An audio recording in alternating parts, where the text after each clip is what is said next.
ടാൽഫോ honey mango എന്നൊക്കെ പറയുന്ന US വന്നല്ലേ? US വന്നൊരു മാങ്ങയാണ്. മെക്സിക്കോ ആണ് ഒറിജിൻ.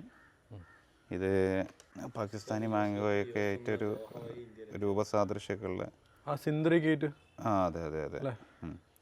ഇത് മെക്സിക്കോന്ന് US-ലെത്തി. US-ന് ഇപ്പോൾ സ്കിന്നിന് കയ്പുണ്ട്, ചെറിയ കയ്പുണ്ട്. ഓക്കെ, സ്കിന്ന് തീരെ ഒഴിവാക്കാനുള്ളത്. ഒരു നാമിൻ്റെ കുറച്ചും കൂടെ ഒരു മെച്ചുണ്ട് അല്ലേ, രസമുണ്ട്.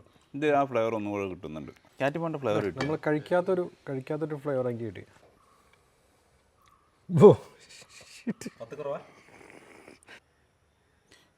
22.6 TSS ഉണ്ട്. ഫസ്റ്റ് നമ്മൾ നോക്കിയപ്പോൾ ഡൗട്ട് അടിച്ചു. പ്രശ്നമില്ല, പക്ഷേ ഇതിവിടെ നമ്മുടെ നാട്ടിൽ ഗ്രാഫ്റ്റ് ചെയ്ത് തൈ ഉണ്ടാക്കുന്നവർക്ക് ചിലപ്പോൾ നല്ല അടിപൊളി മാങ്ങയായിരിക്കും. സാധ്യതയുണ്ട്. ഒരു TSS നമുക്കൊരു 22.6 കാണിക്കുന്നുണ്ട്. അതെ. പിന്നെ നമ്മുടെ നാട്ടിൽ കഴിച്ച നംഡോക്ക് മയകളും എനിക്കന്ന് ഇഷ്ടമായി. നംഡോക്ക് മയും കഴിച്ചു. ആ തൊലിയുടെ ആ ഒരു കയ്പ്പാണ് നമുക്ക് മധുരം കുറയ്ക്കുന്നത് എനിക്ക് തോന്നുന്നത്. ആ ഷുഗർ കണ്ട് നമ്മൾ അതെ വായിൽ കിട്ടാത്തതിൻ്റെ കാരണം എന്തായാലും ഇതിൻ്റെ സീഡ് ഇട്ട് നോക്കാം.